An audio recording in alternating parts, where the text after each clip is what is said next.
नमस्कार, सुप्रभात। राजस्थान में आपका स्वागत है। मैं हूं आपके साथ सुमित गुप्ता। बुलेटिन में सबसे पहले बात आज की बड़ी खबरों की, जिन पर दिन भर हमारी नजर बनी रहेगी। सबसे पहले बात करेंगे महासमर के लिए मिशन 25 की, जिसके लिए कांग्रेस और बीजेपी दोनों ही पार्टियां प्रदेश मुख्यालय पर माथापच्ची करेंगी और अपने अपने कार्यकर्ताओं पदाधिकारियों को जीत का मंत्र देंगी। दूसरी खबर रेजिडेंट डॉक्टर्स के हल्ला बोल की, जहां महिला रेजिडेंट डॉक्टर के साथ बदसलूकी के बाद रेजिडेंट्स कल से ही हड़ताल पर हैं और रेजिडेंट्स अधीक्षक को नहीं हटाने तक अनिश्चितकालीन हड़ताल पर अड़े हैं। इस पूरे हल्ला बोल के दौरान मरीज काफी परेशान हैं। अस्पताल प्रशासन रेजिडेंट्स को मनाने में जुटा है और आखिर में बात होगी ख्वाजा किधर कांग्रेस अध्यक्ष की चादर की, जिसे आज CM Gehlot, deputy CM pilot समेत कई माननीय अजमेर दरगाह जाएंगे और राहुल की चादर पेश करेंगे।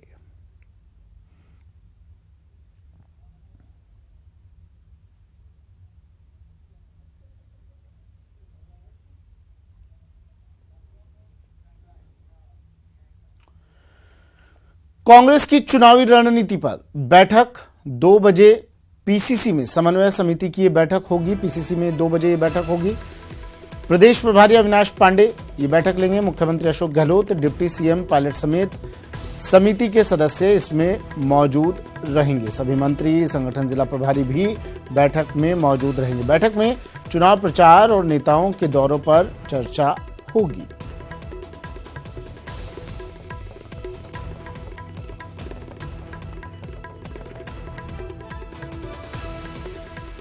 चलिए, गोवर्धन मेरे सहयोगी हमारे साथ फोनलाइन पर जुड़ गए हैं। गोवर्धन, 2 बजे बैठक होनी है, क्या मजमून बैठक का और कौन कौन लोग मौजूद रहेंगे इसमें? चुनाव के लिहाज से बहुत बड़ी बैठक है ये।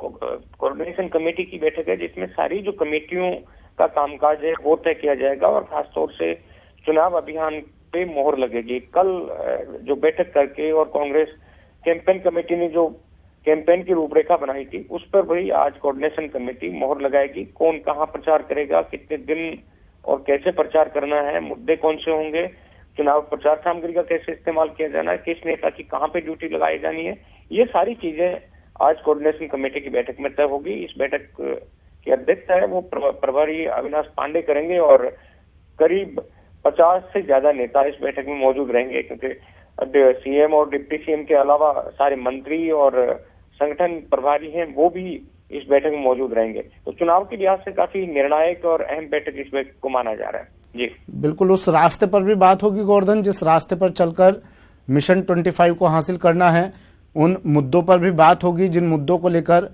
केंद्र सरकार को घेरना है।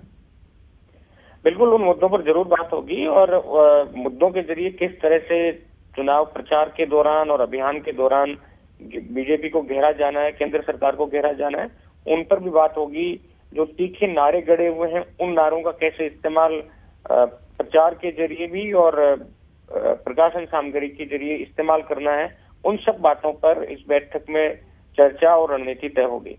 जी चलिए, शुक्रिया गोवर्धन तमाम जानकारी के लिए। गोवर्धन चौधरी मेरे सहयोगी हमारे साथ जयपुर से फोनलाइन पर जुड़े। 2 बजे ये बैठक होगी, कांग्रेस की चुनावी रणनीति पर बैठक। वहीं जयपुर बीजेपी मुख्यालय में कोर कमेटी की बैठक होगी। प्रदेश प्रभारी अविनाश रॉय खन्ना, प्रभारी प्रकाश जावड़ेकर, संगठन महामंत्री वी सतीश इस बैठक में शामिल होंगे। आज से ही विशेष संपर्क अभियान का आगाज भी होगा। होटल मैरियट में कार्यक्रम को आयोजित किया गया है। कार्यक्रम को रखा गया है सशक्त मोदी सशक्त भारत पर सुधांशु त्रिवेदी अपनी बात रखेंगे। विभिन्न विधाओं में उपलब्धियां हासिल करने वाले लोग इसमें शामिल होंगे।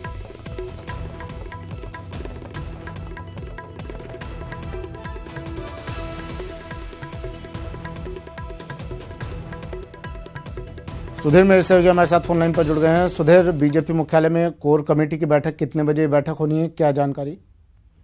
देखिए, प्रदेश बीजेपी कोर कमेटी की बैठक आज होने जा रही है। लोकसभा चुनाव के मद्देनजर ये बहुत ही महत्वपूर्ण बैठक है, क्योंकि प्रत्याशियों को चयन से लेकर चुनाव प्रबंधन और तमाम जो व्यवस्थाएं लोकसभा चुनाव से संबंधित प्रदेश में रहने वाली है, उसको लेकर इस बैठक में चर्चा होने की संभावना है। भाजपा मुख्यालय में 2 बजे इस बैठक पे ये प्रस्तावित बताई गई है, जिसके अंदर तमाम जो बड़े प्रदेश के दिग्गज नेता हैं वो शामिल होंगे। प्रकाश जावड़ेकर 12 बजे जयपुर पहुंच जाएंगे। इसके अलावा इमरान साहब खन्ना जो प्रदेश प्रभारी है वो भी सुबह 10 बजे पहुंच जाएंगे। ओम माथुर है, वी सतीश है, मदन लाल सैनी है, राजेंद्र राठौड़ है, तमाम जो दूसरे जो नेता है वो जो कोर कमेटी के सदस्य है वो भी इस बैठक में शामिल होंगे। जी सुधीर, लेकिन चुनौती ये रहने वाली होगी क्योंकि विधानसभा चुनाव के नतीजे हमने देख लिए। इस बार एक एक प्रत्याशी पर गहन मंथन किया जाना होगा, एक एक नाम ऐसा चुनकर लाना होगा ताकि नतीजे विधानसभा चुनाव जैसे ना हो। देखिए, बीजेपी का सीधे तौर पे इस मामले में ये मानना है कि भले ही उन्होंने सीटें खोदी हुई, सत्ता से बाहर हो गई है, लेकिन जो जीत का अंतर कांग्रेस के साथ रहा है वो लगभग 1.5 लाख मतों का रहा है और प्रदेश में 50,000 से ज्यादा बूथ है। तो हमने बोले एक बूथ से 3 वोट खोए हैं और वो हम इस बार जो अब ये समय मिला है बीजेपी को लोकसभा चुनाव की तैयारी को, उसमें हम बांट लेंगे और इस बार भी इस बात का दावा किया जा रहा है कि 25 की 25 सीटें वो जीतेंगे। जी चलिए, शुक्रिया सुधीर तमाम जानकारी के लिए। सुधीर शर्मा मेरे सहयोगी जयपुर से हमारे साथ फोन लाइन पर जुड़े। बीजेपी की कोर कमेटी की बैठक। बढ़ते हैं अगली खबर की ओर। ख्वाजा गरीब नवाज का 807वां उर्स और दरगाह में आज राहुल गांधी की चादर पेश होगी। मुख्यमंत्री अशोक गहलोत, उप मुख्यमंत्री सचिन पायलट, प्रभारी अविनाश पांडे, चिकित्सा मंत्री रघु शर्मा राहुल गांधी की चादर दरगाह में पेश कर अमन चैन की दुआ मांगेंगे।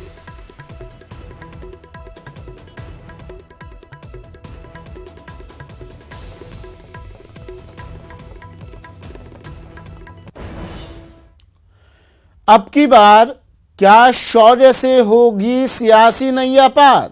सवाल इसलिए क्योंकि अब सेना के बलिदान पर भी सियासत हो रही है, वो भी तब जब चुनाव आयोग ने पहले ही सियासी पार्टियों को इससे किसी भी तरह का सियासी फायदा नहीं लेने की बात कही है। सेना के साहस की सराहना कीजिए,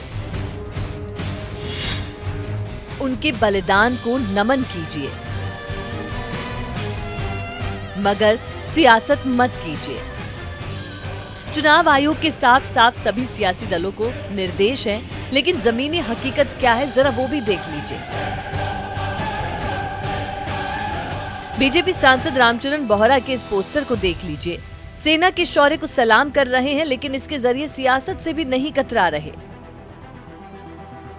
ये राजनीति नहीं कर रहा हूँ मैं, फौजियों का मनोबल बढ़ाने के लिए मैंने पोस्टर लगाए कि हमारा फौजी दूसरे से सीमा पर रहकर और गोली का सामना करता है तो हम उनको एक मान सम्मान देने के लिए पोस्टर क्यों नहीं लगा सकते? क्यों नहीं? किसने लगाया? एक सांसद उनका सम्मान कर रहा है, क्यों नहीं लगाएंगे?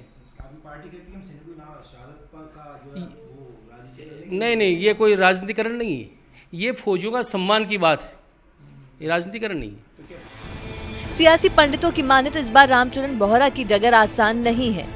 ऐसे में एयर स्ट्राइक वाले सीजन में सैनिकों के साहस का प्रदर्शन कर उसका राजनीतिक फायदा तलाश रहे हैं। हालांकि बीजेपी ने बोहरा के इस कदम की आलोचना जरूर की है। सैनिकों का तस्वीर और ये हम प्रचार में नहीं लगाते हैं। भारतीय जनता पार्टी हमेशा ही पालन करती है आचार संहिता। वहीं कांग्रेस को बोहरा ने बैठे बिठाए हाथ में गर्म मुद्दा थमा दिया है, क्योंकि बीजेपी शहीदों पर सियासत न करने का सबक दे रही है। लेकिन अब बीजेपी के सांसद ही शहीदों के नाम पर सियासत कर रहे हैं। स्ट्राइक में लड़ने के लिए ना तो एमपी रामचरण बोहरा गए थे, ना प्रधानमंत्री जी गए थे, जाएगी सेना ही, ना हम गए थे। आप अपनी उपलब्धियां बताइए। इस देश में अब लोकसभा के चुनाव होंगे तो लोग सवाल करेंगे प्रधानमंत्री जी से और बीजेपी से कि आपने जो चुनाव के वक्त वादे किए थे, गंगा सफाई का आपने वादा किया था, राम मंदिर बनाने का आपने वादा किया था, धारा 370 हटाने का, ना धारा 370 हटी, ना राम मंदिर बना, ना गंगा की सफाई हुई, ना महंगाई रुकी, ना पेट्रोल डीजल सस्ता हुआ और बल्कि महंगा हो गया। हालात बहुत खराब है। इधर पोस्टरों में सैनिकों की तस्वीरों को लेकर निर्वाचन आयोग ने भी कड़ा रुख अख्तियार किया है। संबंध में चुनाव आयोग ने, हमने भी इसमें निर्देश जो इन्होंने जारी किए हैं कि इसका किसी भी प्रकार से जो इस्तेमाल नहीं किया जाए और इस तरह की जो भी हमारे पास जानकारी आएगी, जो चुनाव आयोग के निर्देश हैं उसके हिसाब से हम इसके अंदर कार्रवाई करेंगे। तो क्या आप हटवाने की कवायद करेंगे इसमें? हाँ बिल्कुल, जैसा भी आपने जानकारी में लाए हैं कि इस तरह के फोटोग्राफ्स लगे हुए हैं, तो अभी जो है मैं जिला कलेक्टर जयपुर को कहूंगा इसके अंदर जो है तुरंत कार्रवाई शुरू करें। सैनिकों की तस्वीरें गली चौराहों पर लगाकर रामचरण बोहरा चौबेजी से छब्बीजी बनने चले थे, मगर दुबेजी बनकर रह गए हैं। उनके इस कदम की चौतरफा आलोचना हो रही है और पार्टी में उन्हें कोई तवज्जो नहीं मिल रही है और न ही जनता का कहीं समर्थन मिलता दिखाई दे रहा है। जाहिर है बोहरा के टिकट पर संकट बरकरार है और पार्टी में वो अलग थलग पड़ गए हैं। कैमरा पर्सन विक्की जायसवाल के साथ बाबूलाल धायल, न्यूज़ 18 जयपुर। जयपुर के कांवटिया अस्पताल में महिला रेजिडेंट डॉक्टर के साथ मारपीट के बाद रेजिडेंट डॉक्टर्स बेमियादी हड़ताल पर चले गए हैं, जिसके बाद से अस्पताल में चिकित्सा व्यवस्था चरमरा गई। मरीज और परिजन भारी परेशानी का सामना इन्हें करना पड़ रहा है। वहीं हड़ताल को देखते हुए प्राचार्य ने रेजिडेंट्स को वार्ता के लिए बुलाया, लेकिन रेजिडेंट्स अपनी मांगों पर अड़े रहे। प्राचार्य की ओर से ठोस आश्वासन नहीं मिलने पर वार्ता विफल हो गई। रेजिडेंट्स अधीक्षक को हटाने की मांग पर अड़े हैं।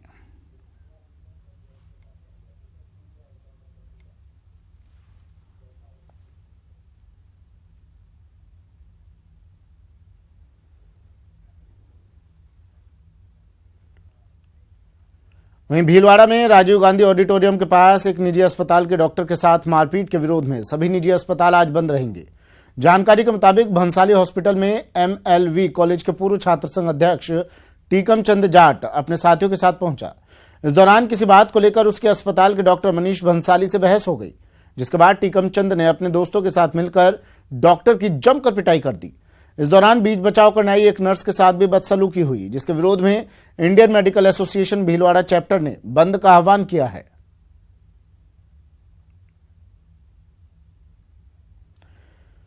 मुंबई के बांद्रा कुर्ला कॉम्प्लेक्स के जियो वर्ल्ड सेंटर में मनमोहक म्यूजिकल फाउंटेन शो का आयोजन हुआ।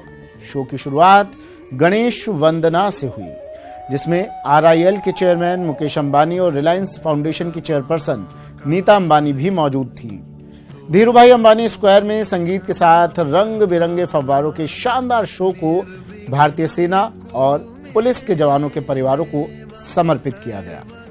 आपको बता दें कि धीरूभाई अंबानी स्क्वायर जियो वर्ल्ड सेंटर का हिस्सा है, जो एक विश्व स्तरीय है, बहुउपयोगी सुविधाओं से लैस है।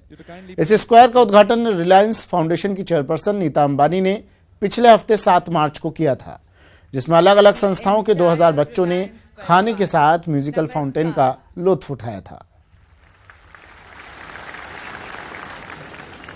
Good evening and a very warm welcome to each and every one of you.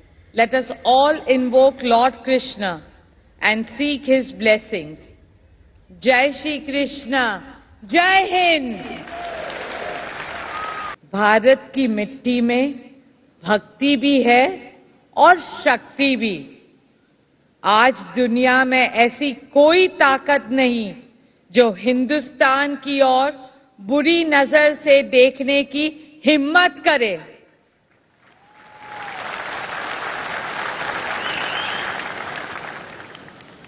आज विश्व भर में भारत को जो मान सम्मान मिल रहा है, उसका सबसे बड़ा कारण है हमारी बहादुर सेना।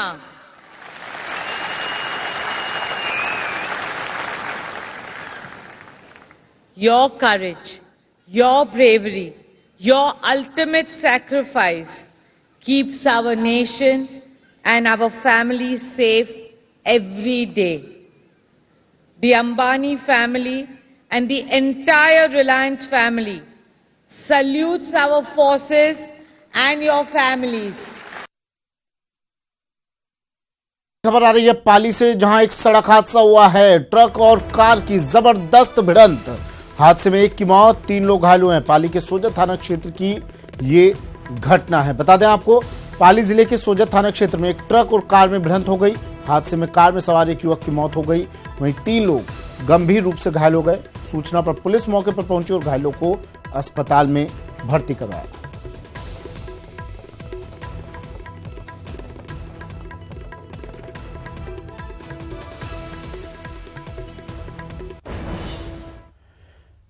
कहते हैं किस्मत बदलते देर नहीं लगती, कब, कहां, कैसे और किस मोड़ पर कौन आपके लिए फरिश्ता बन जाए कोई नहीं जानता। ऐसा ही कुछ हुआ नन्हे रोहित के साथ। तो मास्टर कमातो पहला रुपया। ये रोहित है, छोटो छोरो मारो, रात दिन ढोल बजे तो। ये है रोहित की माँ। इस माँ की बेबसी और लाचारी देख आपको अंदाजा लग गया होगा कि किस तंगहाली में यह परिवार जी रहा है। लेकिन आज इस परिवार के दरवाजे पर खुशियों ने दस्तक दी है। ये मासूम सा रोहित घूम घूम कर ढोलक बजाता है। जिस उम्र में हाथों में किताबें होनी चाहिए, उस उम्र में किस्मत ने कंधे पर जिम्मेदारियों का बोझ दे दिया, लेकिन अब ऐसा नहीं होगा। मैं ढोल बजान तो मास्टर कमातो पहला रुपया, आज मैंने कलेक्टर साहब मिला जब मैंने पढ़ना किया, आज मैं बहुत खुश हूँ। रोहित की जिंदगी में जो बदलाव आने वाला है, उसका पूरा श्रेय जिला कलेक्टर कुमार पाल गौतम को जाता है। रोहित अब पढ़ाई करेगा और बच्चों की तरह स्कूल जाएगा। ये सब सुनकर इस माँ की खुशी भी देखिए, जो कलेक्टर साहब को शुक्रिया अदा कर रही है। छोटो छोरो मारो रात दिन ढोल बजे तो दिमाग खराब हो, रोटी देने वाला आको नहीं, जूसी झोपड़ी में बैठी हूँ, मौका मार टावर रोटी ले रहा तो जो रोटी बना खाऊं। कलेक्टर से साहब बड़े साहब मिला, बने धन्यवाद मेरे बुरा कमाने।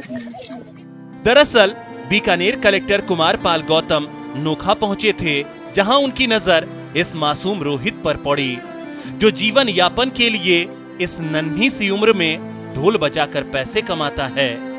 कलेक्टर साहब का बच्चे को देखकर दिल पसीज गया।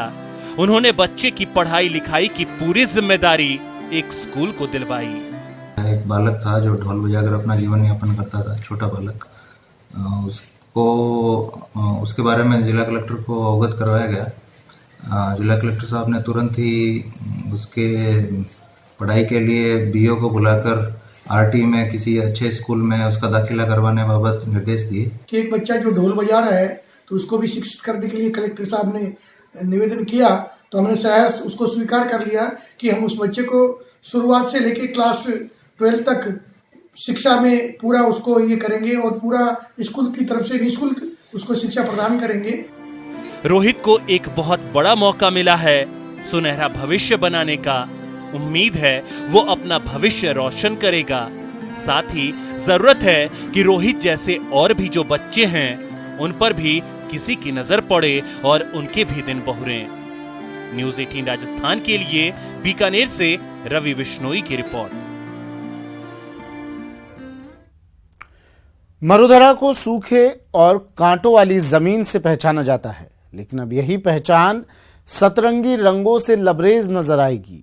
सरहद पर बसे बाड़मेर में कांटों की रंगीन दुनिया का अनूठा संसार बन रहा है। हम कांटों से इतनी नफरत क्यों करते हैं? इसलिए कि वो हमें चुभते हैं। पर क्या ये सच नहीं कि वक्त पड़ने पर यही हमारा दामन थाम लेते हैं? बात इसलिए क्योंकि कांटों से मरुधरा की खूबसूरती में 4 चांद लगने जा रहे हैं।